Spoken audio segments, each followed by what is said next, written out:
Hello दोस्तों, मैं हूं अपूर और ये हमारा नेक्स्ट ट्यूटोरियल। और इस ट्यूटोरियल में दोस्तों हम सीखेंगे call by value and call by reference. तो हम फर्स्ट केस लेते हैं कॉल बाय वैल्यू। आपने दोस्तों देखा था हमारे पिछले ट्यूटोरियल में हमने ऐड फंक्शंस को कुछ values as a parameter pass की थी।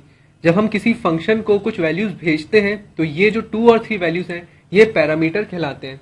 मतलब कि ऐड फंक्शन को मैंने कुछ parameter as an argument pass किया था दोस्तों। लेकिन यहाँ पे एक देखने वाली बात यह है कि जब भी मैं 2 और 3 वैल्यू भेजता हूँ, ऐड फंक्शन जो रहता है उनको ए और बी में स्टोर करता है, मतलब कि उनकी एक कॉपी बनाता है, उसके बाद उनके साथ कैलकुलेशन करता है। ओरिजिनल वैल्यूज के साथ वो कुछ भी छेड़छाड़ नहीं करता है। तो आइए दोस्तों हम देखते हैं कि कॉल बाय वैल्यू काम कैसे करता है। सपोज मैं एक वेरिएबल लेता हूँ, मान लीजिए int a नाम का, ओके। और फिर उसके बाद मैं लिखता हूँ एक और वेरिएबल लेता हूँ int square, int स्क्वायर नाम का, ओके।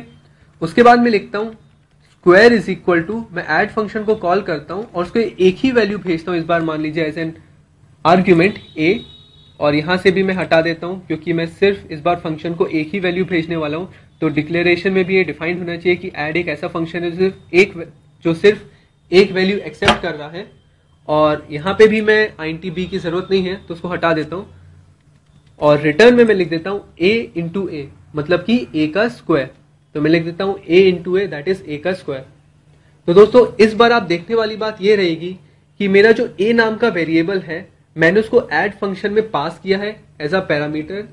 आप देख सकते हैं कि ऐड फंक्शन जो है यहाँ पे उसने a फंक्शन को एक और a ही नाम के फंक्शन में कॉपी की है उसकी वैल्यू। लेकिन ये वाला जो a नाम का वेरिएबल है ये बिल्कुल डिफरेंट है इस a नाम के वेरिएबल से। और यहाँ पे ऐड फंक्शन रिटर्न करता है वैल्यू a इंटू ए की, और वो जाके दोस्तों स्टोर होती है स्क्वायर नाम के एक और वेरिएबल में। तो अगर दोस्तों मैं लिखता हूं सी आउट स्क्वायर तो a की वैल्यू यहाँ पे स्क्वायर होकर आउटपुट आनी चाहिए। तो मुझे a की वैल्यू पहले से ही देनी पड़ेगी। मान लीजिए मैं लिखता हूं a इज इक्वल टू 2, और अगर मैं यहाँ पे लिखता हूं सी आउट नई लाइन में a, तो जो a की ओरिजिनल वैल्यू है वो प्रिंट होना चाहिए। और अगर उसके बाद मैं लिखता हूं सी आउट \n के बाद, मतलब नई लाइन के बाद अगर स्क्वायर, तो फिर यहाँ पे इसकी स्क्वायर्ड वैल्यू प्रिंट होनी चाहिए। मतलब a का स्क्वायर है 4। ये जो स्क्वायर कैलकुलेट करने का काम है ये हमारा ऐड फंक्शन करेगा और उसको रिटर्न करेगा a into A, that is 4। तो वो वैल्यू दोस्तों आके स्टोर होगी स्क्वायर नाम के एक वेरिएबल में जिसको मैंने यहाँ पे आउटपुट कराया है।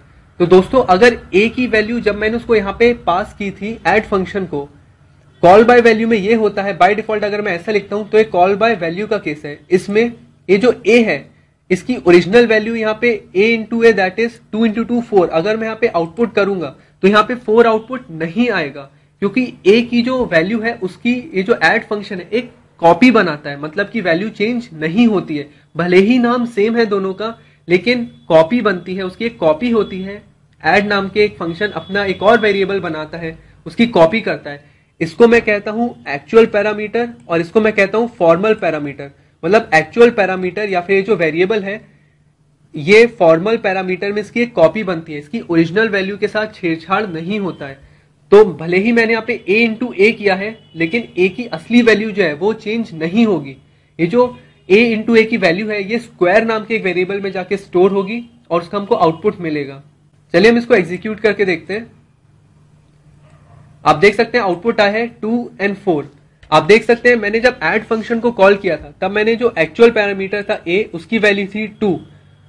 ये जो पैरामीटर था इसकी कॉपी बनी थी फॉर्मल पैरामीटर जो कि है int a। उसका नाम भले ही a है लेकिन वो ऊपर वाले वेरिएबल a से बिल्कुल अलग है। यहाँ पे मैंने a के साथ जो कैलकुलेशन किया है a इंटू ए, ये मैंने फॉर्मल पैरामीटर की वैल्यू के साथ छेड़छाड़ किया है, ना कि एक्चुअल पैरामीटर की वैल्यू के साथ। तो जब मैंने सी आउट दोबारा से a कराया तो उसकी वैल्यू 2 ही प्रिंट हुई, लेकिन जब मैंने वैल्यू स्क्वायर की प्रिंट कराई तब वैल्यू हमारी आउटपुट आई 4। तो आप देख सकते हैं इस तरह से काम करता है। इसका दोस्तों दूसरा केस होता है call by reference. Call by reference में दोस्तों हम जो फॉर्मल पैरामीटर की वैल्यूज के साथ चेंजेस करते हैं वो एक्चुअल पैरामीटर में भी रिफ्लेक्ट होते हैं। तो दोस्तों मैं आपको दिखाता हूं इसकी फंक्शन डिक्लेरेशन में थोड़ा सा डिफरेंस है वो कैसे आता है। मैं यहाँ पे एक एम्परसेंड का साइन या फिर आप देख सकते हैं एंड का साइन यहाँ पे ऐड करता हूं। ये एम्परसेंड का साइन कहलाता है C++ की भाषा में। और जब मैं एक ही वैल्यू के साथ यहाँ पे चेंजेस करूंगा तो वो ओरिजिनल वैल्यू में भी रिफ्लेक्ट होंगे। तो दोस्तों आपने यहाँ पे देखा कि यहाँ पे फंक्शन की डिक्लेरेशन में चेंज कैसे आता है। एक एम्परसेंड साइन ऐड करना पड़ता है फंक्शन के डिक्लेरेशन में और फंक्शन की डेफिनेशन में भी मैं एक और एंड साइन ऐड कर देता हूं या फिर एम्परसेंड साइन ऐड कर देता हूं। ये शिफ्ट और 7 को आप प्रेस करेंगे तो ये सिंबल बनेगा।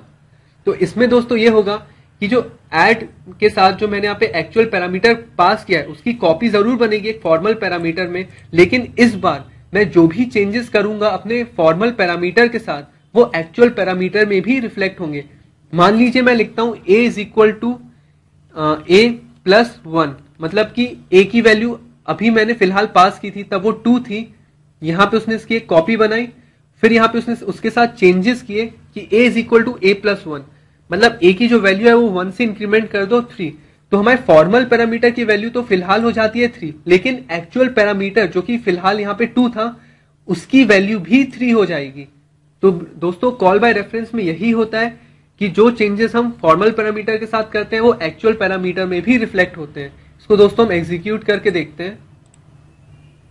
तो आप दोस्तों देख सकते हैं कि आंसर आया है 3 और 9। अब मैं एक्सप्लेन करता हूं कि आंसर आया कैसे है।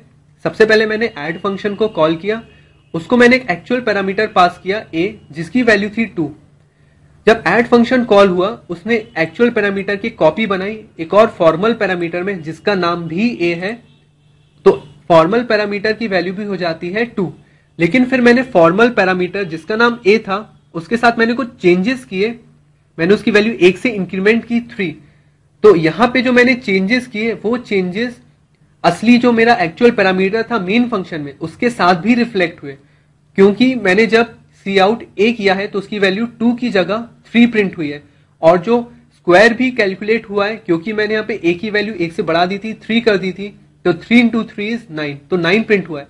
आपका कंफ्यूजन दूर करने के लिए मैं यहाँ पे एक और आपको थोड़ा सा मॉडिफिकेशन करके दिखाता हूँ। भले ही मैं इसका नाम बदल दूं, मान लीजिए मैं इसका नाम b कर देता हूँ, फिर भी आप देखेंगे दोस्तों कि नाम डिफरेंट होने से कुछ नहीं होता है, लेकिन हमारे फॉर्मल पैरामीटर का नाम b है, लेकिन उसके बावजूद मैं इस वेरिएबल्स के साथ जो भी मॉडिफिकेशन करूंगा वो मेरे एक्चुअल पैरामीटर में भी रिफ्लेक्ट होंगे। मैं इसको b × b भी कर देता हूं। अब आप देख सकते हैं दोस्तों जब मैं इसको एग्जीक्यूट करूंगा तो आपको आउटपुट पिछली बार की तरह ही मिलेगा। आप देख सकते हैं कि a जो था जब मैंने उसको ऐड फंक्शन में as an actual parameter pass किया तो उसकी कॉपी बनी एक फॉर्मल पैरामीटर में जिसका नाम था b।